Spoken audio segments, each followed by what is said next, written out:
बोलिए श्री सद्गुरु महाराज जी की जय। श्री आशुतोष महाराज जी की जय। सच्चे दरबार की जय। भगवान कृष्ण ने गीता में एक जगह कहा है, अनन्य चेता सततम यो माय स्मृति नित्यसः तस्याहम सुलभः पार्थ नित्य युक्तस्य योगिनः।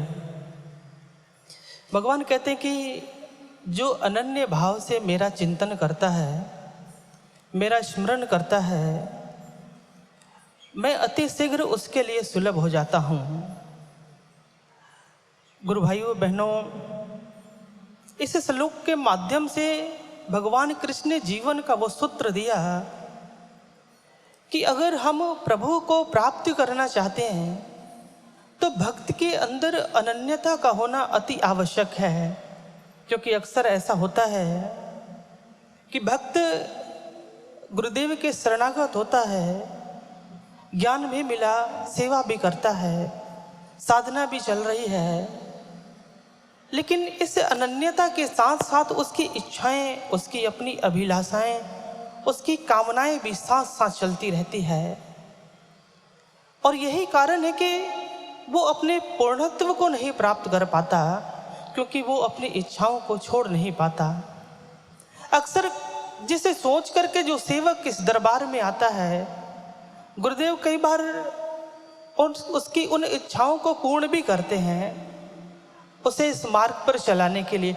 लेकिन अक्सर अगर साधक की ये मानसिकता बन जाए कि उसके मन की सारी इच्छाएं पूरी हों, जो वो सोचे, जो वो चाहे वही हो, अगर वो ये सोच लेकर के चलता है तो बहुत समय तक वो चल नहीं पाता।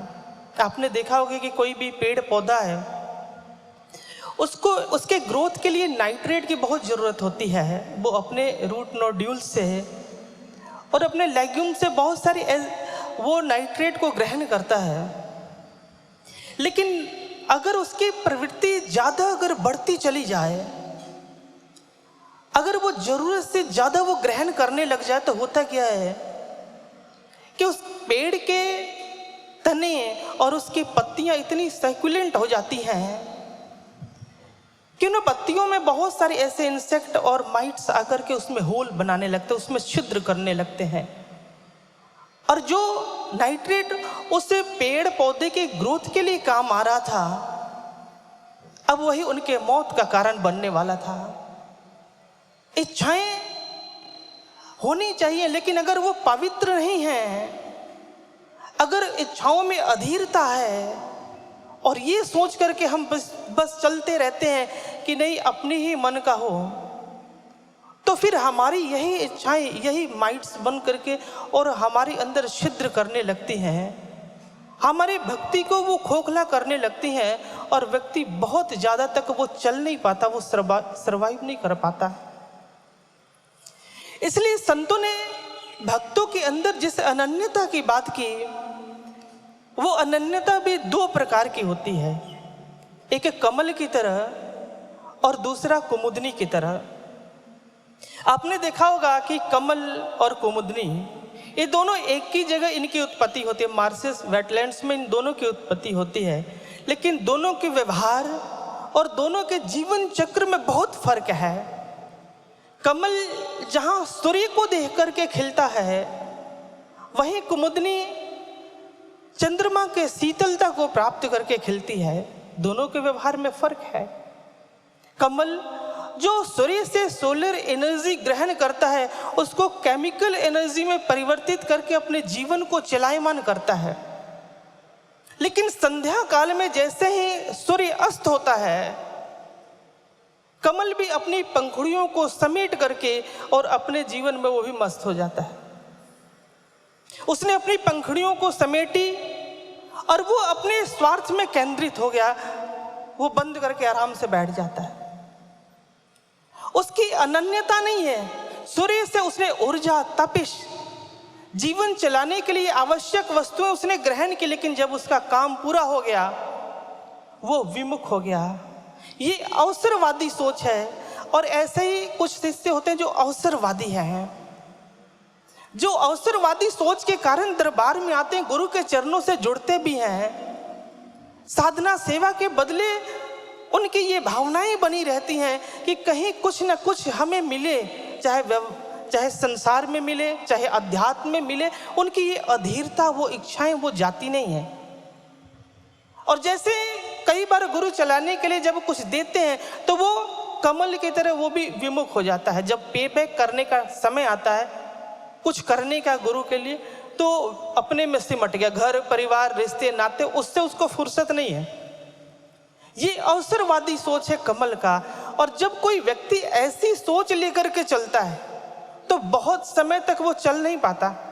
कमल जब ऐसी सोच को लेकर चलता है तो बार बार जब पंखुड़ियों को ऐसे वो बंद कर लेता है, संध्या काल में एक समय ऐसा आता है कि कोई इंसेक्ट, कोई सेल्फ सकिंग पेस्ट उसके अंदर कहीं ना कहीं फंस जाता है। किसी दिन जब वो पंखुड़ियों को बंद कर रहा होता है तो उसमें कोई सेल्फ सकिंग पेस्ट फंस जाता है, और जब उसे निकलने का रास्ता नहीं मिलता तो अपने अंदर से ही वो हीमोटॉक्सिक, साइटोटॉक्सिक ऐसे लिक्विड सीक्रेट करने लगता है, कोई स्टिकी सब्सटेंसेस को सीक्रेट करने लगता है, जिससे उसकी पंखुड़ियां अपने आप ब्राउनिश होने लगती है।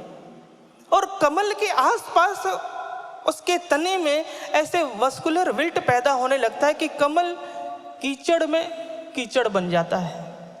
उस स्वयं में कीचड़ बन गया। कहाँ तो वो खिल रहा था लेकिन अब कीचड़ बन गया।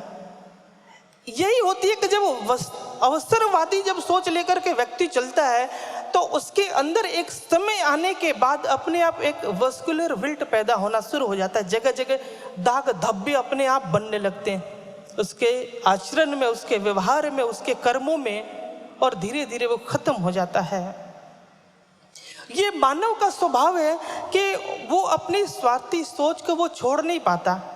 पूर्ण दरबार में आया लेकिन उसकी वो अनन्यता जो गुरु के प्रति होनी चाहिए वो नहीं बन पाती। 1849 की ये घटना है। रूस का एक विचारक हुआ फ्योदोर दोस्तोवस्की। उसने क्या किया कि बहुत सारे लोगों को अपने देश के अंदर राजा के खिलाफ भड़काया। उसने लोगों को बोला कि देखो हमारा राजा है, इसको हम कर देते हैं, लगान देते हैं, अनाज भी देते हैं, धन भी देते हैं। ये कहीं आसपास के राजाओं से लड़ता है तो हमारे लड़के लड़ने भी जाते, हम भी जाते, हम इसके लिए अपनी जान देते हैं, हम मरते हैं, लेकिन बदले में ये राजा हमें कुछ नहीं देता, ये हमें वो सुख सुविधाएं नहीं देता। जब लोगों के अंदर ये बातें उसने फैलाई तो लोग राजा के खिलाफ हो गए। उस समय का राजा था निकोलस वन। लोग उसके खिलाफ हुए। जैसे ही उसको पता चला निकोलस वन को, उसने सैनिकों को आदेश दिया कि इस फ्योदोर दोस्तोवस्की को गिरफ्तार किया जाए और इसको कल ठीक 6 बजे इसको फांसी दे दी जाए, इसको मौत की सजा दे दी जाए। सैनिकों ने उसे गिरफ्तार किया और जेल के अंदर डाल दिया। बाद में कुछ दरबारियों ने राजा को बोला कि अगर इसको अभी हम फांसी दे देते हैं, अगर इसको अभी हम मार देते हैं तो हमारे लोगों में विद्रोह फैल जाएगा, असंतुष्टि की भावना फैल जाएगी, लोग हमारे खिलाफ हो जाएंगे, इसलिए आप इसको एक बार क्षमा कर दें। राजा ने क्षमा कर दिया। मरने से ठीक 5 मिनट पहले उसकी सजा उसने माफ कर दी। बाद में दोस्तोवस्की अपने संस्मरणों में लिखता है, वो कहते हैं कि जिस वक्त मौत मेरे करीब आ रही थी मेरे मन के सारे विकार चले गए थे, मेरे अंदर की सारी वासनाएं चली गई थी, मेरा मन शून्य अवस्था को प्राप्त हो गया था, मेरी कोई इच्छाएं नहीं थी, मेरी कोई अभिलाषाएं नहीं थी, मेरी इच्छाएं समाप्त हो गई थी। कारण कि इच्छाओं को पूर्ण करने के लिए समय चाहिए था और वो समय मेरे पास नहीं था।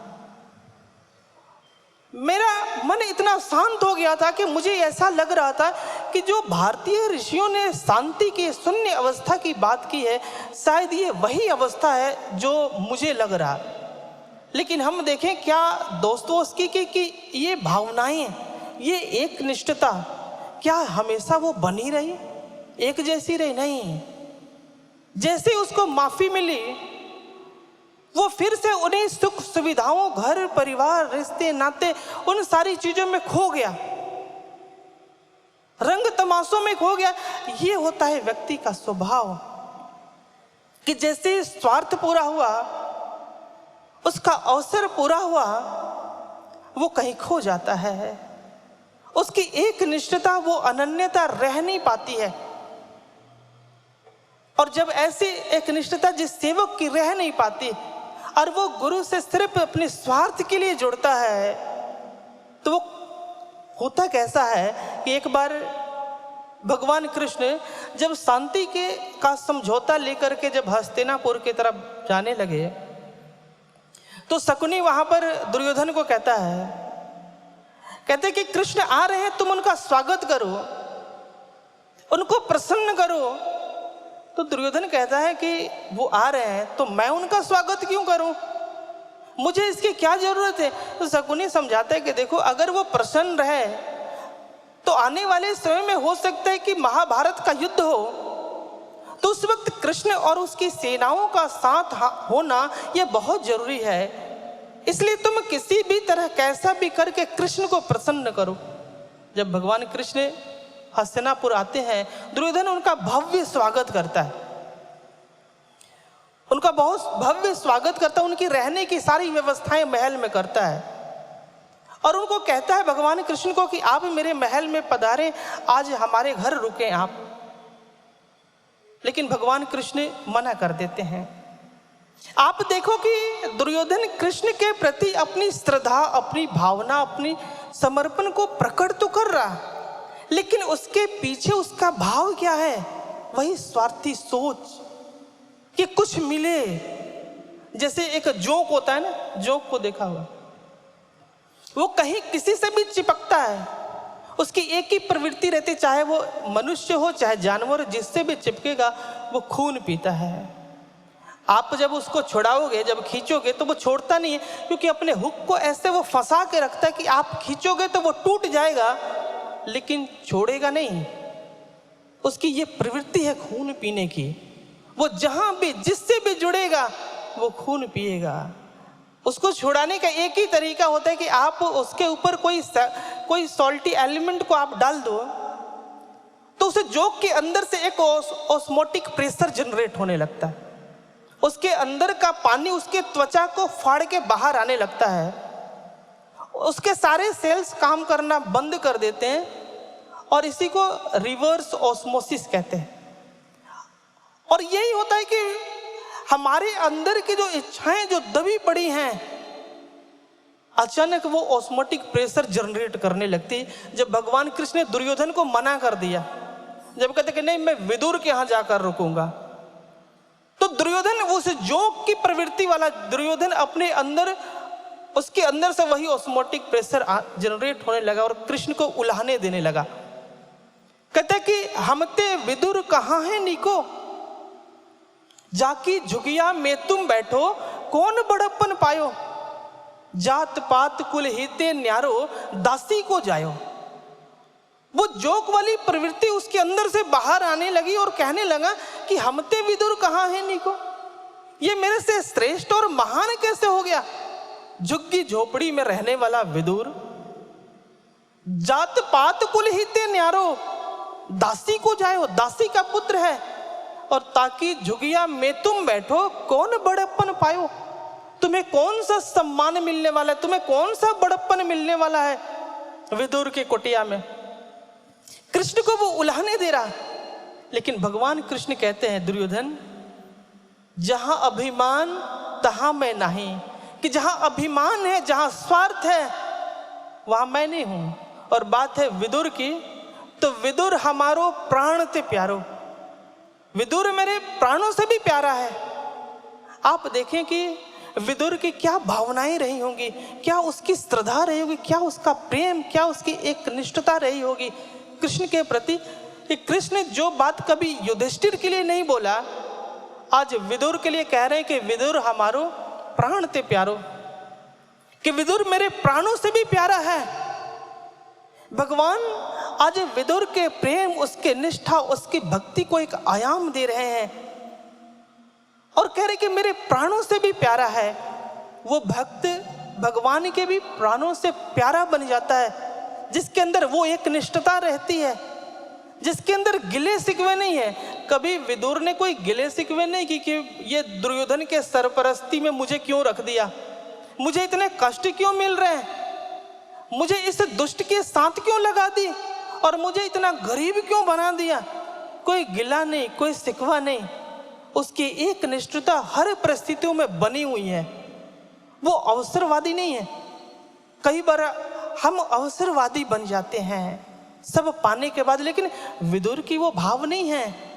क्योंकि सज्जनों, इस मार्ग पर चलना बेशक मुश्किल है, ऐसे भाव को अपने अंदर जागृत करना, लाना ये मुश्किल है, लेकिन असंभव नहीं है। भर्तृहरि एक बहुत ही अच्छा सूत्र देते हैं।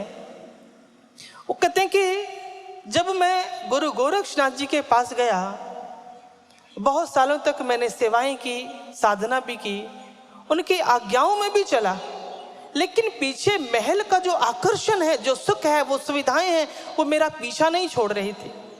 और एक समय भर्तृहरि गोरक्षनाथ जी के पास जाकर कहने लगे, गुरुदेव, इतने सालों से मैं आपके आश्रम में, आपकी सेवा में रत हूं, लेकिन मेरी इच्छाएं, मेरी सोच मेरे साथ साथ चल रही है।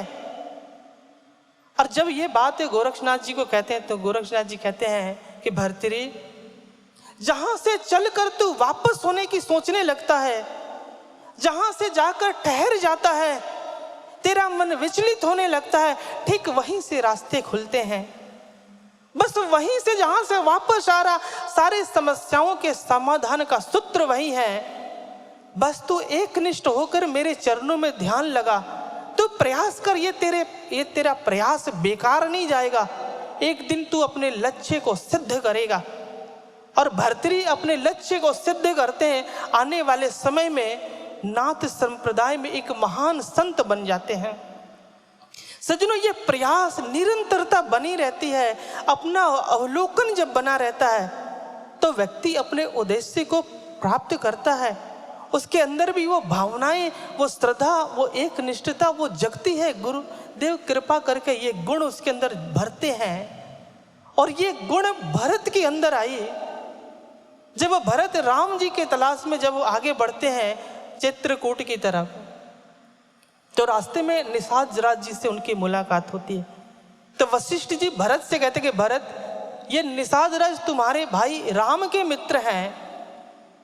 और जैसे ही भरत ने सुना कि मेरे भैया ये राम के मित्र हैं निषाद राज, तो तुलसीदास जी लिखते हैं कि राम सखा सुन संदन त्यागा। जैसे ही सुना कि ये राम का मित्र है, भरत जी अपना शुद्ध बुद्ध खो गए और निषाद राज जी के गले लिपट गए। बाद में निषाद राज जी कहते हैं कि भरत, राम के प्रति मेरी श्रद्धा थी, लेकिन राम के प्रति अतिरेक भाव क्या होता है, वो अतिरेक भाव मैंने तुमसे जाना। तुम्हारे व्यवहार को देख करके, तुम्हारे आचरण को देखकर, तुम्हारे प्रेम को देख करके। ये भरत का ये अतिरेक भाव था। और यही अतिरेक भाव कुमुदनी के अंदर होती है। दोनों, कमल और कुमुदनी, एक साथ उनकी उत्पत्ति होती है। लेकिन जो कुमुदनी की एक निष्ठता है, उसका भाव है वो एक निष्ठ है। वो चंद्रमा को देखकर खिलती तो है, लेकिन सूर्योदय में जब चंद्रमा जब लुप्त हो जाता है तो अपनी पंखुड़ियों को वो समेटती नहीं है, वो इंतजार करती है। वो पूरे दिन गर्मी, धूप को वो बर्दाश्त करती है, लेकिन वो पंखुड़ियों को बंद नहीं करती। उसे ये आशा है, विश्वास है कि ये धूप, ये गर्मी हमेशा नहीं रहने वाला, ये बदलेगा और उसका चांद उसे नजर आएगा। इसलिए वो इंतजार करती है। कुमुदनी वो स्वार्थी नहीं है। वो स्वार्थी नहीं है कि पता नहीं ये चांद निकलेगा भी कि नहीं, मैं इंतजार क्यों करूं, मैं इतनी तपिश को क्यों सहूं। वो ऐसी नहीं सोचती है। कोई मन में संशय भी नहीं है। हम देखें हमारे अंदर क्या वो कुमुदनी वाला वो भाव रहता है।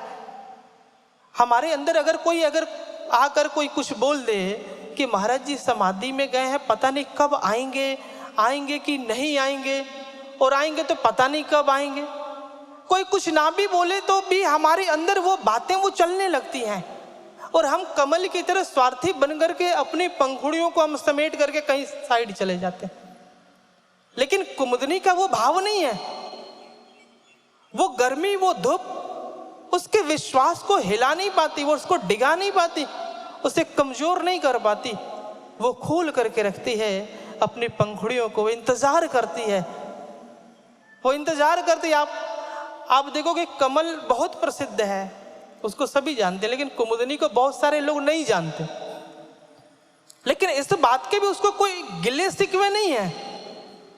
कुमुदनी को इस बात का कोई गिले शिकवे नहीं है कि मुझे कोई जानता नहीं, मुझे कोई पहचानता नहीं, क्योंकि उसे अपने प्रेम पर विश्वास है, अपने उसकी अनन्य भाव पर विश्वास है कि दुनिया ना जाने मेरा प्रभु मुझे देख रहा है। उसे अपना लक्ष्य याद है, उसे अपना चांद याद है, और उसके इंतजार में अपने पंखुड़ियों को वो खोल करके रखती है। एक बार महाराज जी के पास एक भक्त ने पूछा कि महाराज जी, किसके अंदर कैसा भाव है, कैसी भक्ति है, ये कैसे पता चलेगा? महाराज जी ने कहा कि जिसके अंदर आस्था है, जिसके अंदर विश्वास है, उसी की भक्ति में उतनी ही गहराई होती है। अगर हमारे अंदर आस्था है, ये धैर्य है, विश्वास है कि ये चांद कभी ना कभी निकलेगा, ये समय कभी ना कभी बदलेगा, ये तपिश कभी ना कभी छटेगी, और कभी ना कभी शीतलता मिलेगा, और इस विश्वास के साथ जो अपनी पंखुड़ियों को खोल के रखता है, वही कुमुदनी बन पाता है। क्योंकि गुरु को पता होता है कि कब किस भक्त को क्या देना है। सही समय आने पे हमारी सारी इच्छाओं को पूर्ण करते हैं, वो सही समय आनी चाहिए। लाहिड़ी महाशय जी जब अपने गुरुदेव के पास गए तो उनके गुरुजी ने उनको एक बहुत ही सुंदर स्वर्ण जड़ित एक महल का दर्शन कराया। बहुत सुंदर, वैभव बहुत है। वो आश्चर्यचकित है लाहिड़ी महाशय जी। गुरुजी कहते हैं कि ये महल जो तुमने देखा है, ये तुम्हारे ही पूर्व जन्मों के संस्कारों के कारण तुम्हारे अवचेतन मन पे कहीं न कहीं तुम्हारी कोई इच्छा थी, और इस इच्छा को मैंने समाप्त किया। कारण कि ये अगर इच्छाएं रह जाती तो भविष्य में कभी न कभी ये तुम्हारे लिए बाधक बनती, कहीं न कहीं तुम्हारे लिए बाधा पैदा करती, तुम्हें रोकती। इसलिए आज मैंने उसे भी समाप्त कर दिया। सजनों, ये गुरु की कृपा होती है। उन्हें पता होता है कि सेवक को कब क्या, कैसे क्या देनी है। बस हम अपनी पंखुड़ियों को खोल कर रखें, हम इंतजार करें। हम जब इंतजार करेंगे तो हमें वो शीतलता भी मिलेगी, हमारे वो सारे मनोरथ भी पूरे होंगे। और इसलिए तुलसीदास जी कहते हैं कि सो अनन्य जाकी असी मति न टरई हनुमंत। कि अनन्य कौन है? वो अनन्य है जाकी असी मति न टरई, जिसकी मति टरती नहीं है, जो संशय ग्रसित नहीं होती है, जो विचलित नहीं होती है, जो अटल है, जिसका विश्वास कुमुदनी की तरह अटल है। वो कमल की तरह स्वार्थी नहीं है, अवसरवादी नहीं है। वो खोल करके रखता है अपनी पंखुड़ियों को, इंतजार करता रहता है।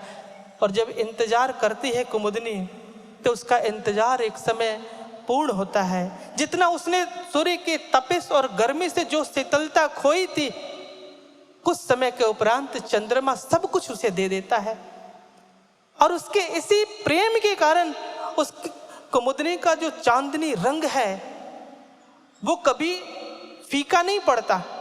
कुमुदनी समाप्त हो जाती है लेकिन उसका रंग कभी फीका नहीं पड़ता। उसके इसी एक निष्ठता के कारण, उसके इसी अनन्य भाव के कारण। सज्जनों, हमारे अंदर भी वो इच्छा, वो चाह, हमारे अंदर वो अनन्यता होनी चाहिए कुमुदनी की तरह, वो इंतजार।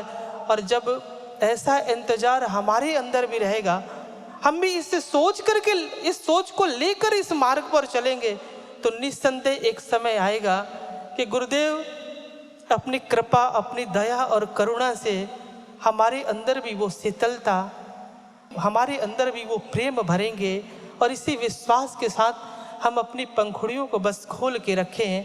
और इतना ही कहते हुए मैं अपनी वाणी को यहीं विराम दूंगा। बोलिए श्री सद्गुरु महाराज जी की, श्री आशुतोष महाराज जी की सच्चे दरबार की जय।